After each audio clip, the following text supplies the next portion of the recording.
À la une de l'actualité, le retour de l'équipe du Seregmia sur le campus de Schellcher. Après un an loin des salles de classe, Fred Selimène, Kinvi Logosa et Éric Carpin ont repris le travail aujourd'hui. Mais l'apaisement, ce n'est pas pour tout de suite.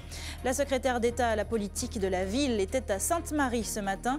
Une visite pour créer un conseil citoyen et découvrir cette commune sélectionnée avec 3 autres pour signer un contrat de ville et bénéficier d'aide au développement. 28 ans d'absence et voilà que les floralies refleurissent aux Trois-Îlets. Ce matin, elles ont rouvert leurs portes avec une vingtaine de pays participants. Pour les passionnés de fleurs, c'est l'occasion de découvrir de nouvelles espèces. Enfin, ce n'est pas une musique de grand-père. L'accordéon séduit aussi les jeunes. La preuve sur la scène du centre culturel de Rivière-Salée. Pendant 2 heures, des joueurs de tous âges ont fait danser leurs doigts sur cet instrument mythique. Et notre invité, vous le voyez ce soir, est Frédéric Herpers, expert pour l'association Litocéan, avec qui nous reviendrons sur le forum Baudeland-May, dont la 4e édition s'achève ce soir.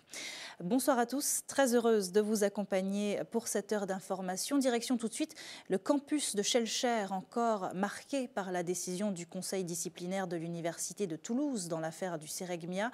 Éric Carpin et Kinvi Logosa écopent d'un blâme. Fred Selimène, pour sa part, est privé de direction d'un laboratoire pendant 5 ans. Rien qui les empêche de reprendre leurs cours sur le campus. Ce matin, après plus d'1 an loin des salles de classe, ils sont revenus auprès de leurs élèves. Céline Chalonneau a suivi leur retour. Cette fois, la voie est libre. 9 h ce matin, Fred Selimène et Kinvi Logosa arrivent ensemble sur le campus de Schellcher. Toulouse a rendu sa décision et bien évidemment, ce sont des collègues. Ils ont rendu une décision conforme à ce qu'il y a dans le dossier. Kinvi Logosa, directeur adjoint du Seregmia, écope d'un blâme. Mais après 1 an de suspension, l'essentiel pour lui est de retrouver ses doctorants. Depuis 1 an que j'ai été suspendu, ils n'ont pas eu d'encadrement. Ils ont perdu 1 année de leur recherche. Donc je suis à leur service. Je me mets automatiquement à leur service pour faire fonctionner l'université de façon normale. Avant de rejoindre les locaux du Seregmia, c'est par leurs collègues du département de droit et d'économie que les 2 professeurs sont accueillis.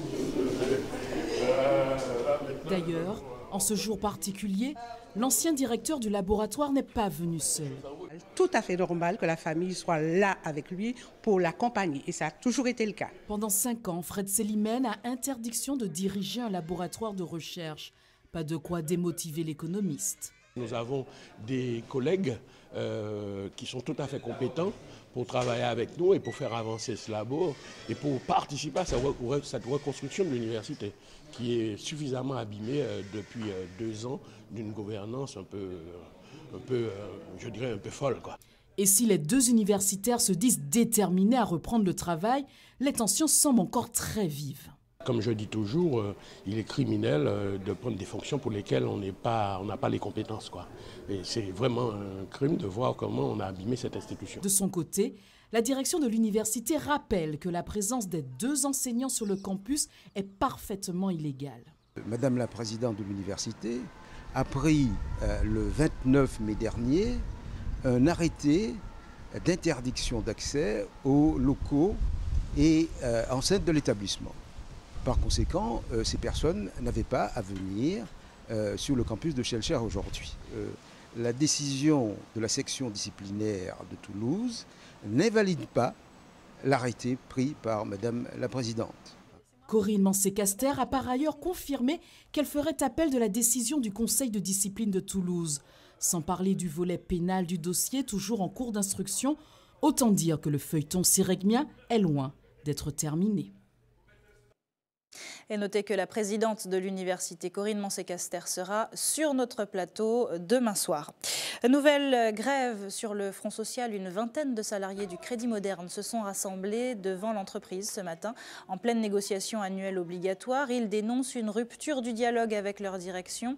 12 points dont les retraites et la formation sont à discuter selon les grévistes. Une mobilisation également suivie en Guadeloupe et en Guyane. Je vous propose d'écouter la déléguée du syndicat martiniquais des banques et établissements financiers. Elle répond à Loïc Régis, Anaïs Gall et Tamara Capron. Hier, notre direction a décidé de façon unilatérale de clôturer les négociations annuelles obligatoires, alors que nous n'avons pas trouvé d'accord ni sur les conditions de travail, ni sur la retraite, ni sur le salaire. Aujourd'hui, nous ne sommes pas complètement fermés. Nos collègues sont descendus pour mobiliser.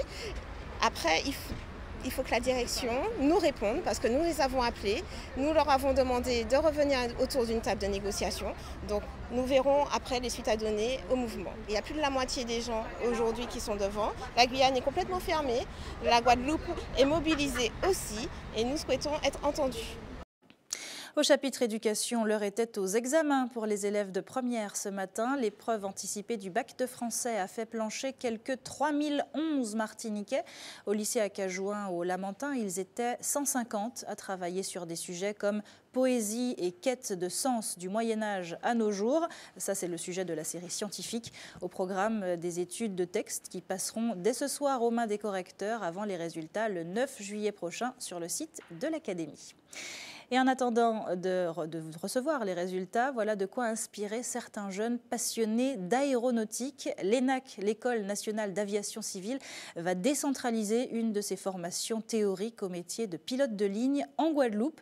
Dès le mois de septembre, le CACE, le Caribbean Aviation Center of Excellence, accueillera dans sa nouvelle installation du campus de Saint-Claude des enseignants de cette prestigieuse école pendant 9 mois. Les élèves recrutés par concours au mois de juillet poursuivront ensuite leur cursus pratique dans l'Hexagone, à l'ENAC, un partenariat signé hier au Bourget où se déroule actuellement l'un des plus grands salons aéronautiques du monde et où nos équipes ont rencontré 2 futurs pilotes de ligne antillais. Le reportage de Thomas Delorme avec Éric Dupuis. Ok, nickel. Bon, on y va. Dans ce simulateur de vol, Julien et Mehdi sont aussi à l'aise que dans une voiture. Pourtant, ils sont aux commandes d'un Boeing 777. C'est vraiment une copie exacte de ce qu'on ferait dans un vrai avion. C'est vraiment exactement ça. À 24 ans, Julien est pilote de ligne professionnel. Après son bac S, ce Guadeloupéen est allé se former dans des écoles privées en Belgique et aux États-Unis. Aujourd'hui, il ne pilote pas encore de gros porteurs, mais il a réalisé une grande partie de son rêve. J'ai fait le choix pour l'instant de rester en Guadeloupe. J'exerce à Saint-François en tant que largueur parachutiste et je fais aussi des vols privés dans la Caraïbe. Donc ça me permet quand même de faire les îles et j'aime beaucoup. De son côté, Mehdi a obtenu son brevet de pilote en Martinique. À 21 ans, il doit désormais passer sa formation pratique à l'ENAC, l'École nationale d'aviation civile. Donc là, il me reste à peu près 9 mois si tout se passe bien et après je pourrai enfin réaliser mon rêve et voler sur les avions de ligne. Voilà. Pour ces jeunes Antillais, quitter la région pour se former est obligatoire. C'est quand même pas très bénéfique de former un pilote professionnel aux Antilles. Vaut mieux l'envoyer dans des zones plus actives comme l'Europe ou les États-Unis. Pourtant, la donne va changer, au moins pour les premiers mois de formation théorique, avec la création d'un centre de formation au métier de pilote en Guadeloupe dès septembre prochain, en partenariat avec la prestigieuse ENAC. Donc la formation dure 1 an et demi. Le tiers de la formation sera dispensé sur place au camp Jacob en Guadeloupe pour la partie théorique. La partie pratique, elle, se déroulera en métropole. Le coût de cette formation est de 100 000 €, mais des aides peuvent être demandées aux collectivités. Encore 12 places sont disponibles sur concours pour être dans la promotion Charles Éboué, en hommage à l'aviateur guyanais. Et puisqu'on est dans l'Hexagone, un mot en bref sur ce décès d'un Martiniquais de 46 ans à Berck, dans le Nord, paraplégique en rééducation depuis 1 an. Il devait revenir en Martinique sous peu. Après enquête, la thèse d'un suicide jusque-là privilégié aurait finalement été confirmée par les autorités. Retour en Martinique où la secrétaire d'État à la politique de la ville, Myriam El Khomri, termine sa visite. Après Volga-Plage hier, c'est à Sainte-Marie qu'elle s'est rendue aujourd'hui. Comme le Robert Fort-de-France et le Lamentin, la commune fait partie des 4 sélectionnés pour signer un contrat de ville. Elle devrait ainsi bénéficier d'une enveloppe spéciale de l'État pour se développer. Et son premier développement, c'est la création d'un conseil citoyen qui permettra aux habitants et aux responsables associatifs de participer directement à la prise des décisions municipales. Le reportage de Laura Châtenay-Rivaudet avec Hugo Brett. Ils sont 16 inscrits sur la liste du Conseil citoyen de Sainte-Marie. Le contrat de ville que va signer la commune avec l'État pour la toute première fois prévoit que les habitants s'emparent des dossiers et prennent des décisions. Objectif du contrat de ville, dynamiser le quartier prioritaire du bourg et notamment améliorer le quotidien de ses habitants. Dans le Conseil citoyen, mis officiellement en place ce matin, des commerçants ou encore des responsables associatifs. Je pense que c'est une bonne chose pour le bourg, qui a déjà eu pas mal de travaux d'embellissement et tout. Et je pense qu'on fera du bon boulot pour le bourg. On a eu tellement, comme on dit chez nous, espoir mal papaye. Donc aujourd'hui, je voudrais vraiment que ça soit du dynamisme porté par l'État pour développer cette partie économique sur le Grand Nord. Le Conseil citoyen se réunira tous les 2 mois et les participants devront faire un maximum de propositions pour le développement de la commune. Des aides, notamment le plan de relance régional, ont déjà permis à l'artère principale du bourg d'être rénovée. La mairie, elle, insiste sur le caractère temporaire des fonds investis par l'État.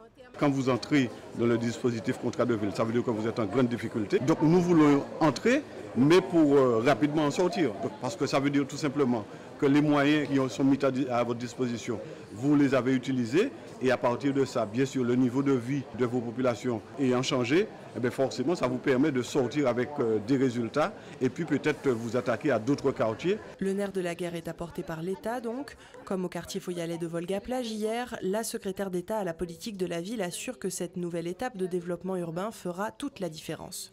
Dès 2015, on va augmenter les subventions, la dotation de la ville à peu près 245 000 € pour lui permettre de faire des actions de développement économique du quartier prioritaire de Sainte-Marie, pour lui permettre également de soutenir, de consolider, de renforcer les actions des associations. Des conseils citoyens sont mis en place dans 3 autres communes, au Robert, à Fort-de-France, au Lamentin, villes concernées par un contrat de ville, bilan à tirer dans 5 ans. Revenons dans le centre avec un œil sur l'échangeur de Pointe-des-Sables qui a changé de tête. Une nouvelle étape dans le chantier du TCSP a été franchie hier. La dernière travée du viaduc a été placée sur son appui définitif grâce à 4 vérins hydrauliques de 100 tonnes. Un ouvrage de 30 mètres de long et pesant 165 tonnes en tout, déplacé tout doucement au-dessus de la circulation hier. L'opération s'est passée sans encombre et le viaduc de 740 mètres de long est donc désormais prêt, un pas de plus, vers le TCSP. Notez d'ailleurs que ce soir, un convoi très exceptionnel, puisque nous parlons de travaux, va prendre la route. La plus grosse remorque de la Caraïbe va transporter une pelle hydraulique de 75 tonnes du port de Fort-de-France aux Sablières de Canonville à Saint-Pierre. 27 mètres de long, 123 tonnes au total.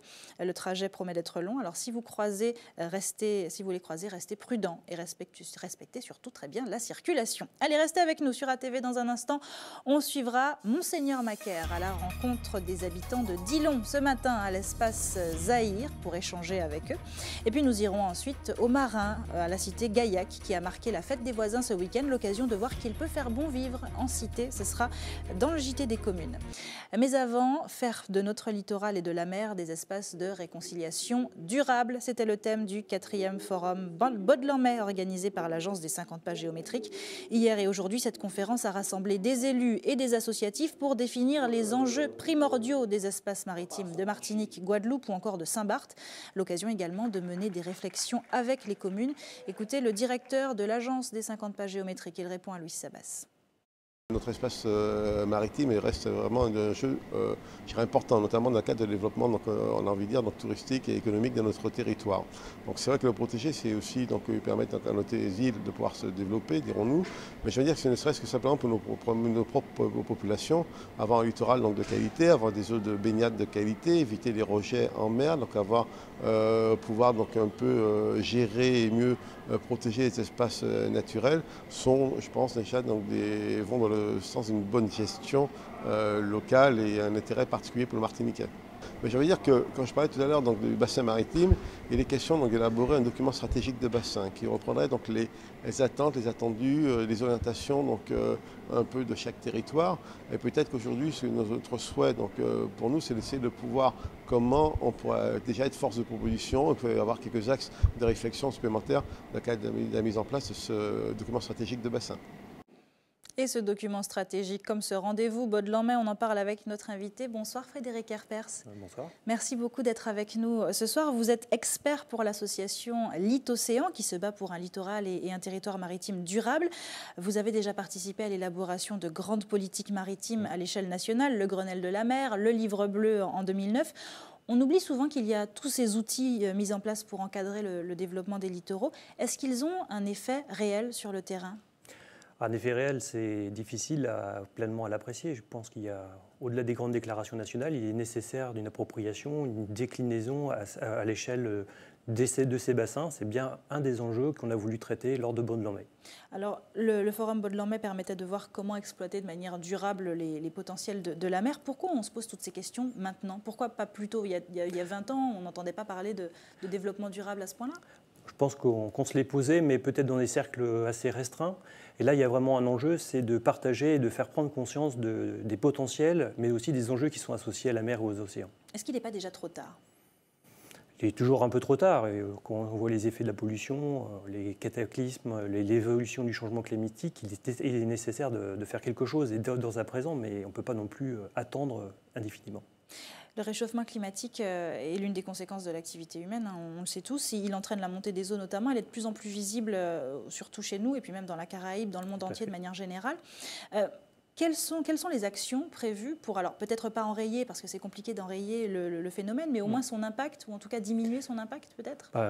Déjà, faire comprendre aux gens le risque qui est associé. Il y a toute la logique de la prévention des risques qui est en tant que telle, une modélisation et des réseaux d'observatoires qui vont pouvoir permettre d'apprécier les impacts en tant que tels de cette évolution, et ensuite envisager, c'est bien un des enjeux des documents stratégiques de bassin, mais aussi dans l'ensemble des documents d'aménagement du territoire, en quelle mesure on pourra s'adapter, envisager potentiellement un recul, envisager des protections pour pouvoir continuer à vivre et pleinement bénéficier des potentiels offerts par la mer en tant que telle. C'est pour ça qu'est née l'agence des 50 pas géométriques, pour permettre aussi ce recul, c'est-à-dire qu'on prenait déjà tout ça en compte à ce moment-là?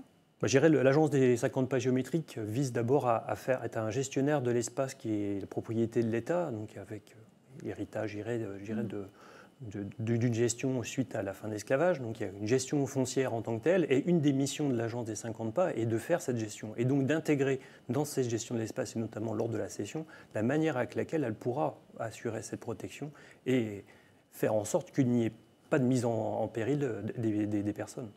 Pour revenir à ce forum Baud-de-Lanmey, 4e édition, alors il y aura effectivement ce document qui va en ressortir, mais et après, quelles seront les conséquences? Alors, le Baud-de-Lanmey a visé à faire une contribution à ce document stratégique de bassin qui sera vraiment une œuvre partagée et co-construite par l'État, les collectivités et l'ensemble, je dirais, des acteurs de la Caraïbe française.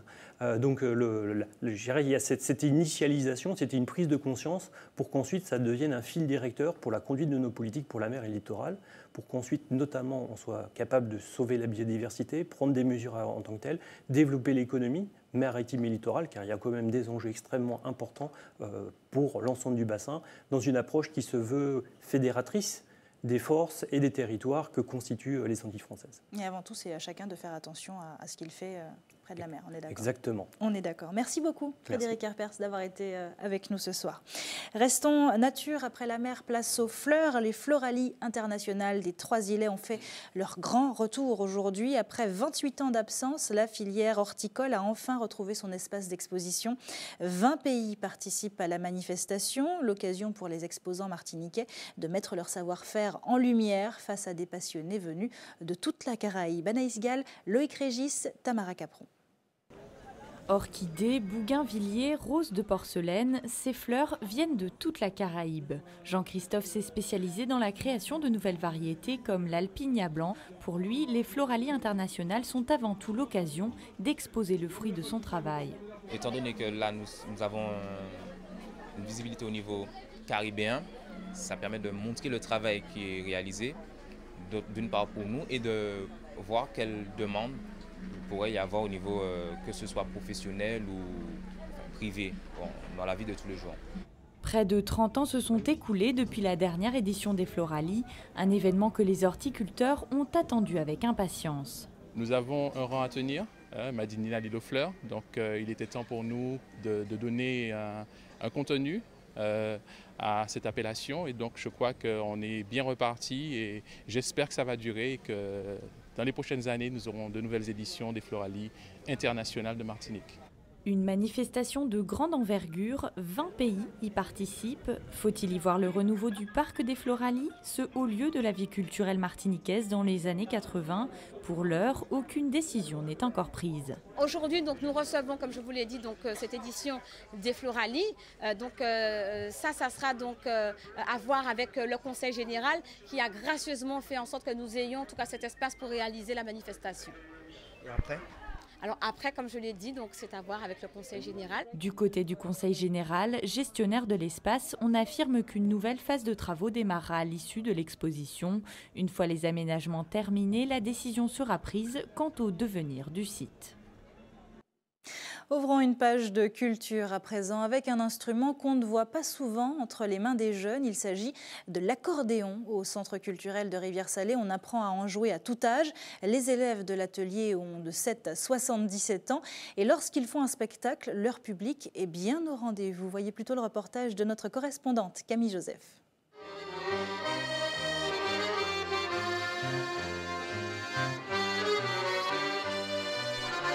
C'est la fête du piano à bretelles. Après une année de répétition, les élèves de l'atelier d'accordéon de Roger Gabriel Chapelot ont fait le spectacle, histoire de présenter au public leur dextérité avec un instrument aussi mystérieux qu'attirant. Ce sont des gens qui aiment l'accordéon, qui aiment le son de l'instrument. Ce sont des gens qui connaissent l'accordéon soit dans la musique traditionnelle, soit dans l'accompagnement de la variété, dans la musique de bal. Et nous essayons à l'école de jouer toutes sortes de musiques en fait.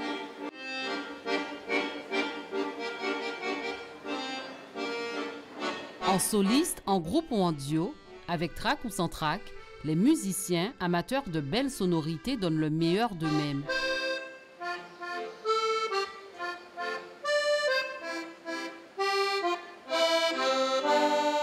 C'était bien et puis à un moment, on sait que quand on fait des fautes, on n'est pas obligé de reprendre.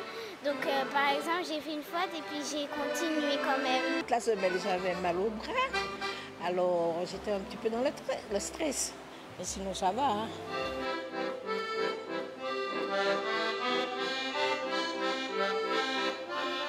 Ce type de rendez-vous qui fait la fierté des musiciens et de leurs professeurs est aussi l'occasion pour l'école d'accordéon d'enregistrer quelques nouvelles adhésions.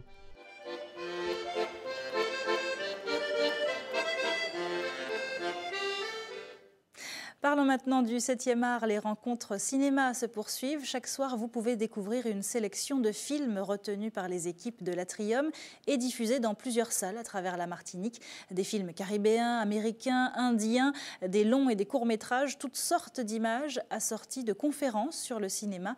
Retour sur une journée complètement cinéma hier avec ces quelques ambiances captées par Chris Burton, Esmeralda Grell et Laura Larifla. Alors c'est ça, on les fait péchouer, hein. Maman! Il faut aller pas de l'eau! Et tout le monde, maman de l'eau! Refais le du bar!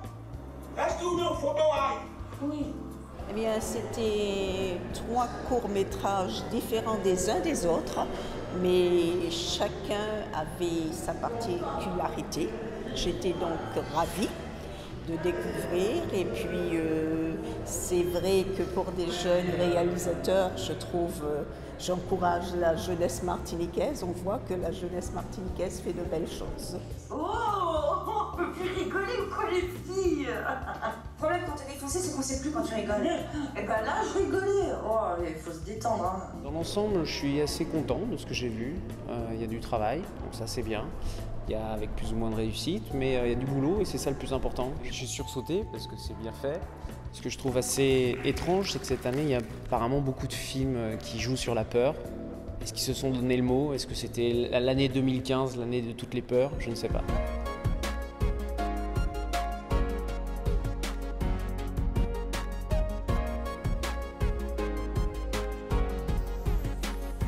Donc Guillaume Loison, je suis journaliste cinéma à l'Obs. Et nous sommes à la Case Avant pour un colloque, enfin non pas un colloque, une table ronde sur la critique et le cinéma. Donc je suis critique de cinéma, donc je vois des films donc, en avant-première, je fais des interviews, des reportages, des enquêtes aussi sur tout ce qui a trait au cinéma, au monde du cinéma.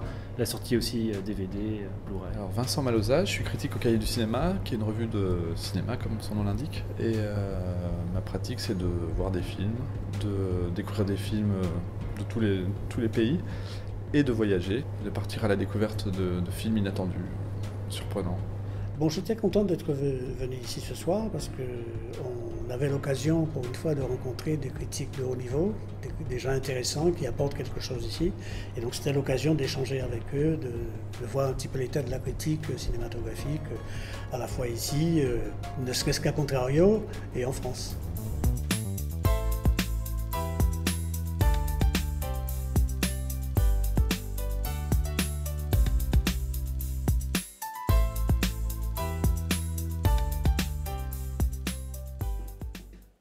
Voilà l'ambiance des rencontres cinéma. Notez que demain, le cinéma commence dès 12h30 à la salle France Fanon de l'Atrium. Des films seront également diffusés au Terre-Saint-Ville, à Fort-de-France et au CDST de Saint-Pierre à 19h, aux Anses d'Arlay à 19h30, à la médiathèque du Saint-Esprit à 14h30. Et vos 2 grands films du soir à 20h30, ce sera Qu'Allah bénisse la France d'Abd al-Malik Ahmadiana et La Vierge mise à nu par ses prétendants du réalisateur Hong Sang-soo à l'Atrium. C'est l'heure de notre coup d'œil quotidien sur vos quartiers. Tout de suite, le JT des communes.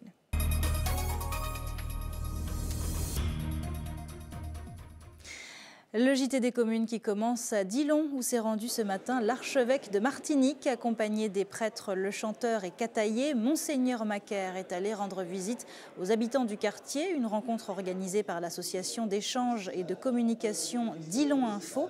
Entre les murs de l'espace Zahir, chacun a pu ainsi échanger avec l'archevêque, l'interroger ou simplement témoigner de sa vie dans un quartier stigmatisé.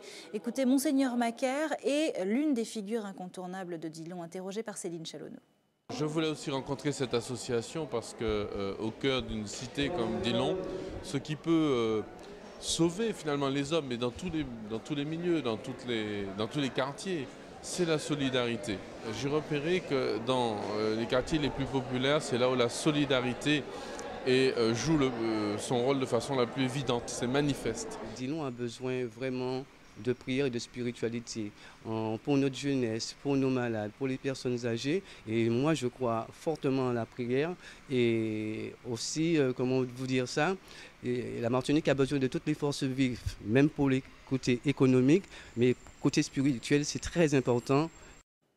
Parlons maintenant d'un rendez-vous qui aurait peut-être plu à l'archevêque. Dans la joie et la bonne humeur, les habitants de la cité Gaillac, aux Marins, se sont retrouvés pour une journée de partage. À l'occasion de la fête des voisins, tout le quartier a mis la main à la pâte, alors que débute demain la semaine nationale des HLM, qui mettra en lumière le travail des bailleurs sociaux. Voilà de quoi démonter les clichés sur la vie en cité. Anaïs Gall, Elodie Toto. Pas plus haute que 3 pommes et déjà l'étoffe d'une chanteuse. Anne-Sophie fait sensation devant son public de voisins.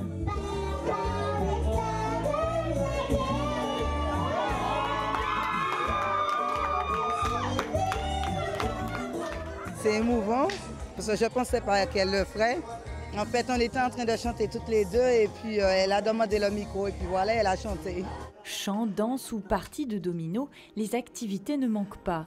Les plus courageux se sont mis au fourneau et pour un repas de cette envergure, mieux vaut être plusieurs. Aujourd'hui, on a partagé avec beaucoup de voisins, on a tout préparé avec eux. C'est sympa parce que le plus souvent, on n'a pas de grand temps pour se retrouver. Et là, aujourd'hui, c'est un jour où on profite pour se retrouver. En fait, ça me fait du bien puisque d'habitude, j'ai l'habitude de rester chez moi tout seul. Et là, je rencontre des nouvelles personnes, des amis pour pouvoir s'amuser. Et en même temps, on a d'autres personnes qui nous retrouvent. La résidence Gaillac compte 360 appartements. Pourtant, on est bien loin des clichés de la vie en cité, dominée par le chacun pour soi. Moi, quand j'ai habité ici au départ, on avait une très mauvaise image des personnes qui habitaient, une cité en général. Bon, c'était caractérisé comme étant des voyous, des délinquants. Et voilà, et justement, on est en train de montrer au monde entier que finalement nous sommes comme les autres. Et vraiment, le sens égalité des chances, ça prend tout son sens aujourd'hui. Chaque année, les habitants attendent ce moment avec impatience, leur façon à eux de cultiver l'art du vivre ensemble. Attention à la qualité de l'air, une nouvelle procédure d'alerte a été lancée par Madininer. Demain, l'air sera noté 10 sur 10. Il s'agit de la plus mauvaise note. Évitez donc tout effort trop important, surtout si vous êtes sujet aux difficultés respiratoires. Un œil maintenant, comme toujours, sur la carte de l'EFS. Demain, le camion de l'établissement français du sang sera stationné sur le parking du centre commercial Océanis au Robert de 9h à 14h. Vous pouvez aussi vous rendre à la Maison du Don à la Ménard de 9h à 16h. 16h. On termine avec une balade à vélo sur le littoral saint-anais. Une belle idée de sortie pour les vacances. C'est en tout cas celle d'une entreprise qui loue des vélos et propose des itinéraires le long de la mer. Un bol d'air frais que sont allés respirer pour nous Hubert Bornil et Michelet François. Voilà, ben, nous partons pour une randonnée en compagnie du club vélo de Sainte-Anne, découverte des terres, avec un petit groupe assez chevronné. Allez, c'est parti. Envie de pédaler sur la terre ferme tout en découvrant les vestiges historiques. Il y a très peu de lieux en Martinique offrant ces possibilités. À la Pointe-Marin, on est bien à Sainte-Anne. L'idée est venue de cet homme, Vénérand Rago, un nom bien connu dans le milieu du cyclisme en Martinique. On ralentit un tout petit peu, on maintient la cadence. On organise souvent des manifestations de ce genre avec des comités d'entreprise, des écoles, des associations. Et on fait des belles balades en faisant découvrir Sainte-Anne. Passage sur route escarpée pour le groupe. Là, nous empruntons le chemin qui conduit à Lens-Moustique. Non loin de là, le moulin de Val-d'Or. C'est bon, Carole? Oui, ça va.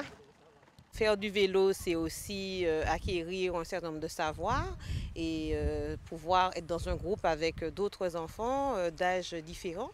Donc, c'est acquérir de savoir-faire. Les enfants qui nous accompagnent proviennent d'une association, le CESAD. Et il y a aussi une école de vélo. Donc on peut remettre aux jeunes une première approche du vélo, surtout des débutants. On a des jeunes de 6 qui vont jusqu'à 14-15 ans. Voilà pour le principe, une excellente occasion d'allier sport et découverte. Bon pour le cœur, bon pour le moral. Nous faisons un petit peu l'historique, la géographie du secteur-là. Quand on est passé à quelque part, au moins les enfants sortent avec un petit bout d'histoire de la Martinique, un petit bout de géographie, savoir où ils sont passés, les pointes, les anses, les rivières, les bois et les forêts et tout ce qui s'ensuit. Parlez toujours de paradis, connaissez-vous vraiment la Caraïbe? Couteau, seulement qui savent, qui profondeur tient au monde. Parlez toujours de paradis, connaissez-vous vraiment la Caraïbe? Les gars, vous êtes en train de vous faire avoir là. Voilà, je suis en train de remporter ma première victoire sur un vélo VTT. Visite de Sainte-Anne et de ses environs.